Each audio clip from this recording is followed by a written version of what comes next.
So, here I am, officially semi-retired, which, let's be honest, is just a polite way of saying I'm not quite ready to hang up my boots.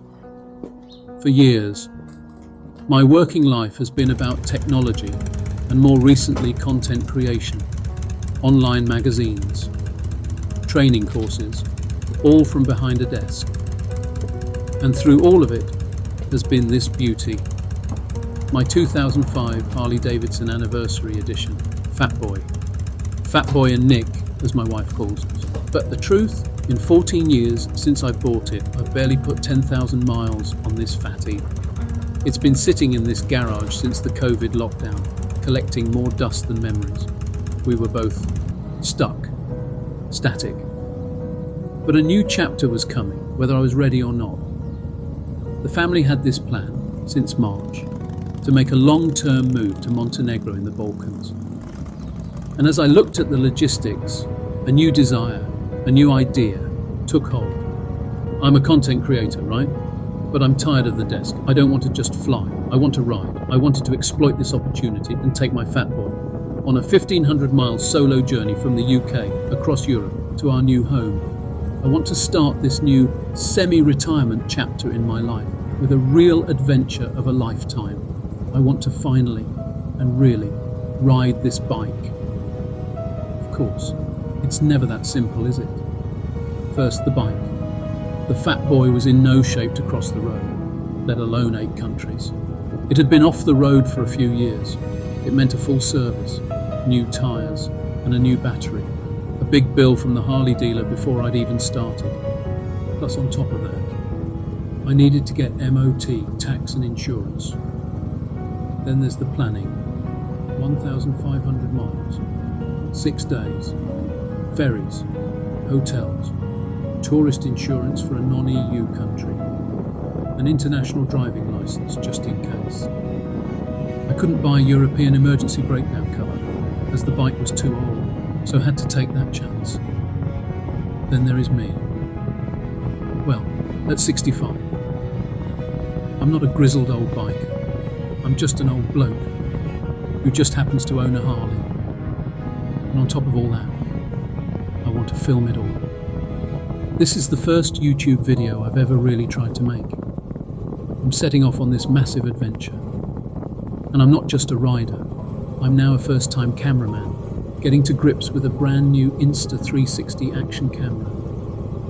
But then, the day comes. The prep is done. The bike is serviced. The camera is mounted. And the route is planned into Google Maps. No motorways. No tolls. Just the real roads. That's the challenge. The moment you stop planning and start doing. The moment I fired up that engine for the first day's ride. Everything shifted. The fear, the doubt, all the what-ifs. They don't disappear. But they get a hell of a lot smaller in the rear-view mirror. This wasn't an idea anymore. It was happening. And the result. That's what this channel, Fatboy and Nick, is all about. This first season is a catalogue of that 1,500-mile, 6-day journey, 1 episode for each day on the road, taking you with me from the UK to Montenegro. This is the new reality. I'm not just an old bloke, I'm a content creator on 2 wheels, and the journey doesn't end in Montenegro. The Balkans are on my new doorstep, and there are countless roads to explore and places to visit. So, that is my backstory. This is me, setting out on my next chapter. Welcome to the channel. I hope you'll come along for the ride.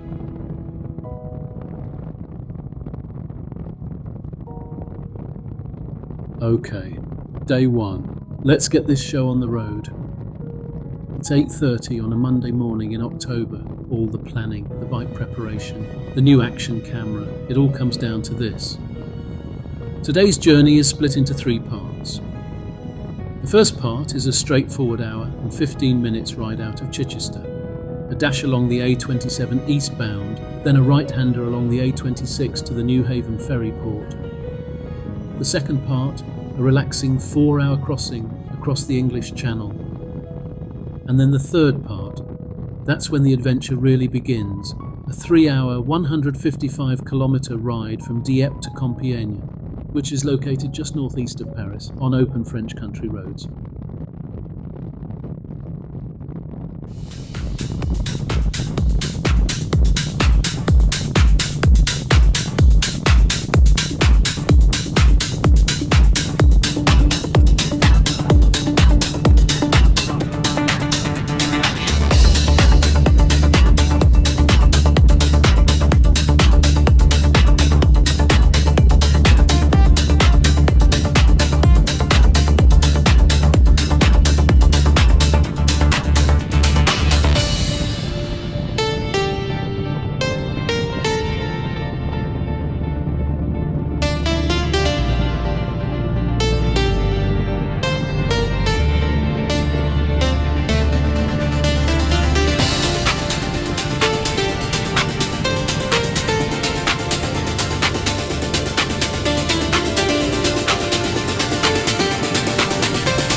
It's been quite a while since I was last on the bike. Apart from a quick dash to the Harley-Davidson dealer in Guildford for the service and MOT in early August, I have not been on the bike since the COVID lockdowns.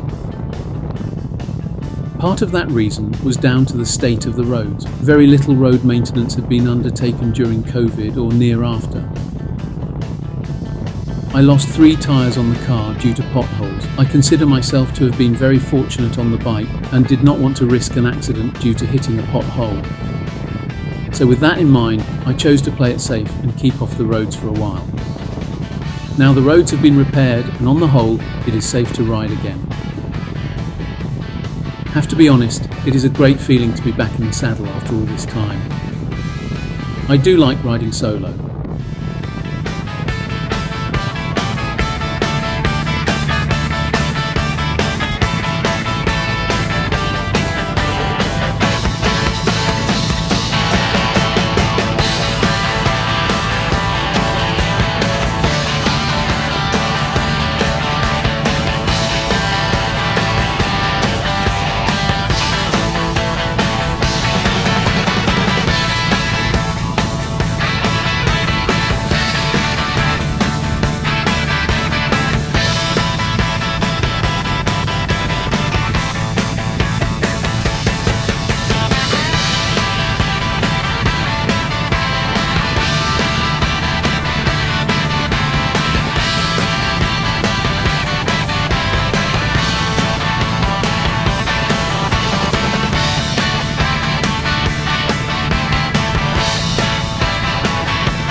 My plan was simple: arrive well ahead of time to get the 12 o'clock ferry from Newhaven to Dieppe, and then have a nice, straightforward 155-kilometre ride.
As it turns out, the ferry crossing was perfect.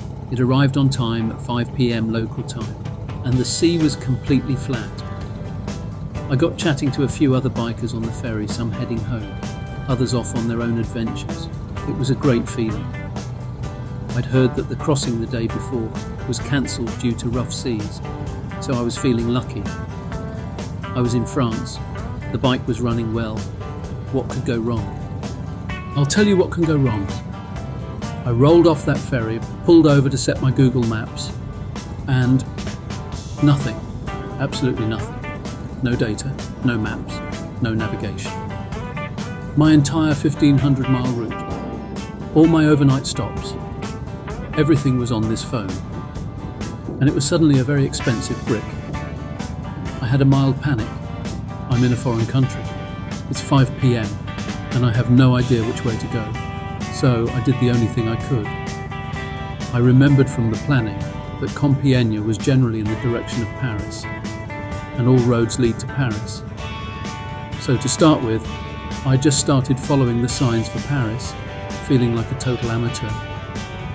Having pulled over again to get some petrol, and after a few minutes of messing around with the phone settings, I found the culprit. Data roaming. I'd switched it off. The second I toggled it on, boom, the map loaded. The relief was just incredible. Okay, crisis averted, and we are back on track.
after the usual chaos getting out of Chichester, roads I have travelled 1,000 times before, and then the new experience of strapping the fatty down on the ferry.